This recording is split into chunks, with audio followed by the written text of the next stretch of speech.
your time. But yeah, man, really excited to be a part of that, to get a chance to cover them. I'm a chance to go watch a couple of live gaming viewing parties. All the games are always broadcast live and streamed on Twitch, but there's a couple places in DC area you can actually watch District Gaming's games live. So we're going to check that out this season for sure. So make sure you take a look at nutsandboltsports.com for a lot of 2K League content coming your way. At this time, we're going to go ahead and do a real quick Wizards report before we get into our in-depth conversation about Celtics, Lakers, and a couple other things going on in the NBA as well, too. So like you talked about, Pat, coming out the All-Star break, the Wizards have stumbled after the break. Bradley Beal's playing out of his mind. I got a chance to listen to one of my favorite podcasts. It's the Posted Up podcast hosted by Chris Haynes from Yahoo Sports. And one of the episodes he had over the All-Star break was with Bradley Beal. And Bradley Beal was pretty straightforward. No problems in Washington. Loves being a Wizard. Doesn't like change. At one point during the podcast, he said if I had my choice, I would die in a Wizards uniform. Which shows me, at least based on that interview, he's all in with this team. But we talked about it. No John Wall for at least a year and a half. Some of the pieces around him are You got to wonder, is he a Damian Lillard type of guy? Damian Lillard is also another guy who's very faithful to his team, does not want to leave, could easily ask for a trade and be moved, but doesn't want to. Wants to stick with the girl he brought to the dance, as people like to say back in the day. It's one of those famous sayings. So at least they know that. And then they got Bradley Beal in their corner. You talked about during your Hillwood report, Thomas Bryant not playing the best basketball of the season, trying to adjust to that coming off the bench role. I just think for me, I'm just going to put it out there and say it. Yes, I'm a Washington Wizards fan, but the hopes for the playoffs, I'm over that. I see no way that the Washington Wizards can make the playoffs this season. I think it's about evaluating your young players, figuring out what veterans you want to bring back. You got Portis, you got Jabari Parker. Let those guys play. See what you have in those players if you want to re-sign them or use them as pieces to move and acquire other assets. But I'm not. I guess what I'm trying to say is I'm not surprised on what I'm seeing post All-Star break from the Washington Wizards as far as the way they're playing. No, I just don't think they've had enough time. Adding Bobby Portis, Jabari Parker, both guys that I really like. I think their games are really good, but you're just not getting enough. I mean, Trevor Ariza had 6 points, was 0 for 5 on threes in a loss at the Celtics.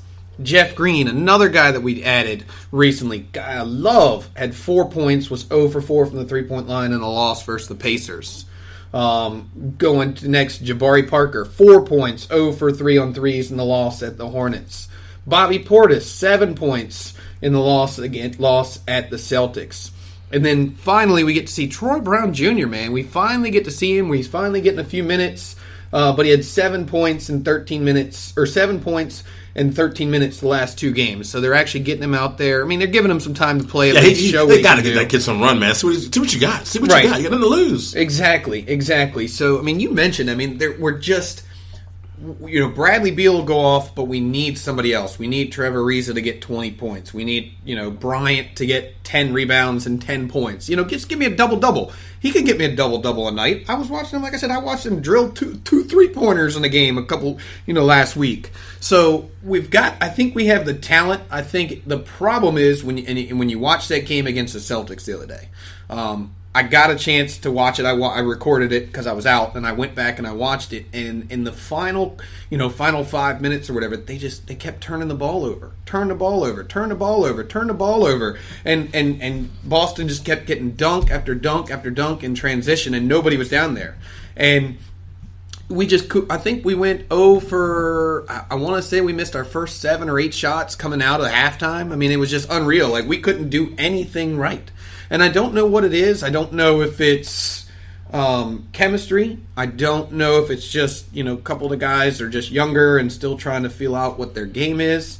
But you're right. I just don't think that this team looks like a playoff caliber team. Whether it's 7th or 8th spot or not, they just don't even look like they deserve it, or they don't even look like they want it right now. Bradley Beal looks like he wants it, but I'm just not seeing enough from everybody on a consistent basis. Yeah, okay, you might get 20 points one night, but when you get 4 points tonight, Trevor Ariza, you need to get me more than 4 points. Bobby Portis, I need more than 4 points. Jabari Parker, I don't care how many minutes you're playing, you need more than 4 points. We're not going to win when these guys are getting 4 points and 7 points a night. So I guess my question to you would be, here we are, we're sitting here, it is March 3rd. Do you still believe the Washington Wizards can make the playoffs this season? Because I do not. That's what I'm just saying. I don't think that we are a playoff caliber team. You look at teams like Detroit. You look at teams like the Orlando Magic. They've won 8 out of their last 10. They're going on streaks right now. This is where you become a playoff team, or you struggle and you go backwards. And guess who's going backwards right now? The Miami Heat, the Washington Wizards. The Charlotte Hornets, they're just outside. They're a half game out of that 8th spot behind the Orlando Magic. But, hey, it's still a little bit early. I mean, clearly, we could go on a 10-game win streak, and those teams could start losing. Is that really going to happen, though? But I don't believe it's going to happen. No, I'm not saying it's going to happen. I'm saying it's the NBA. Anything can happen. True story.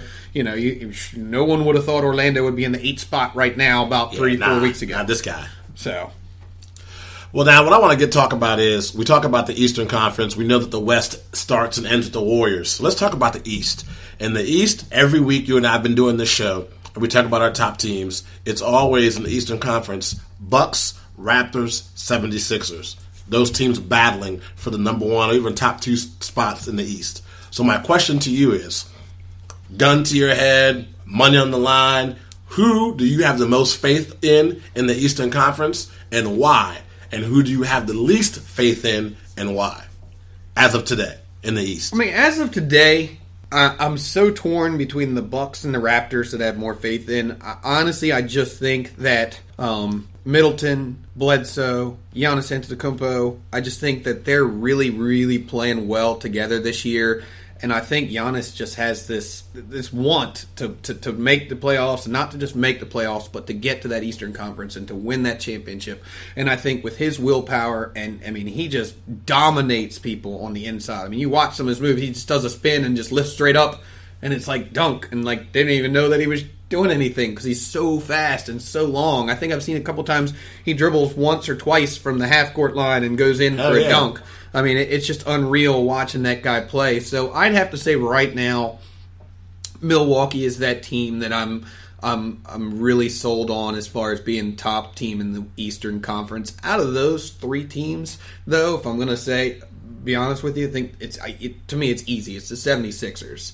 They have a lot of talent, but you just watch them play sometimes, and I believe it was last night. There was a foul at the end of the game, and I think it was Mike Scott fouled Kevin Durant. And there was even the announcer said, "Why are you fouling right now? There's like an 11-second difference in the shot clock. You're down 3 points. If you don't foul and they miss, then you can come back and you come back and you get you can shoot a 3-pointer to tie the game or something like that. But they go up 5." If Kevin Durant comes down here and makes 2. So now it's a 2-possession game, and and the clock is not your friend at that point. And I just think that they make too many mental mistakes. I think that Ben Simmons, as good as he is, and he's very, very good. He's one of my favorite up-and-coming players in the Eastern Conference. I just think that Ben Simmons is still young, and until he develops a jump shot, people are not going to respect him. Yeah, he can get inside. Yeah, he can get that little hook shot or, layup or finger roll or whatever it is that you want to, whatever he wants down there. But you're not in the playoffs, man. It's going to be a lot different in the playoffs. They're going to be, all up on them. They're going to be double teams. You know what I mean? Other guys are going to be much more hungry. So I think that's pretty much easy for me. That's my rankings. I've got the Bucks, I've got the Raptors, and then I've got the Sixers when you talk about those 3 teams. Interesting. Oh, good points, man. I think for me, when I look at the Eastern Conference, the team I have the most faith in as of today is Toronto. The reason why, for me, it's easy, man. Kawhi Leonard. I think a lot of people, including myself, forget how good this guy is. I mean, this guy was one of the top, not even was, he is one of the top, I'd say 4 players in the world. I mean, I would go Curry, Braun, Kevin Durant, and Leonard. And then you could throw James Harden there if you want to. And the reason why I put Leonard above Harden is because he plays both sides of the ball. I've seen Kawhi Leonard score 35 points, but also making a living hell for his opponent on defense. You don't really see a lot of that from James Harden. Yes, his steal numbers and block numbers are higher this year, and he plays D, but Kawhi Leonard plays defense, if you know what I mean. So I think with him, Siakam, I think having Kyle Lowry, who I'm sure is tired of hearing about how every playoff series he's either hurt or doesn't come in the clutch, this is his time. And then for Kawhi Leonard, it's house money. I'm on a 1-year deal. Toronto has to convince me to come back. I don't have to convince Toronto of anything at all. So there's also a chance for him to showcase those Clippers teams, those Knicks teams, hey, if you want to sign me, this is what I can do. It's not going to be cheap. So for me, Toronto, because of Kawhi Leonard, and because of everybody's experience in the playoffs, I have the most faith in. My concern with Milwaukee is having not been there before. Yes, they have a great team. I mean, like you said, Antetokounmpo, Middleton, Brogdon we forget about all the time. Now getting Mirotic. Even Paul Gasol. Paul's not going to get 20 minutes, but that's a guy who has a championship pedigree. He's played one of the greatest players of all time in Kobe Bryant. He's probably seen and heard it all when it comes to playoff basketball. So they have a really good roster, but my concern with Milwaukee is playoff experience. And then I agree with you 3,000% when it comes to the 76ers, man. I watched that game against Golden State. They had a great double-digit lead. I'm like, man, they're about to make a statement. They're going to beat Golden State. And yeah, there's no Klay Thompson, but there's teams that would kill to have Kevin Durant and Steph Curry in their starting lineup. So having those two guys still playing for Golden State, this is a signature win for Philadelphia.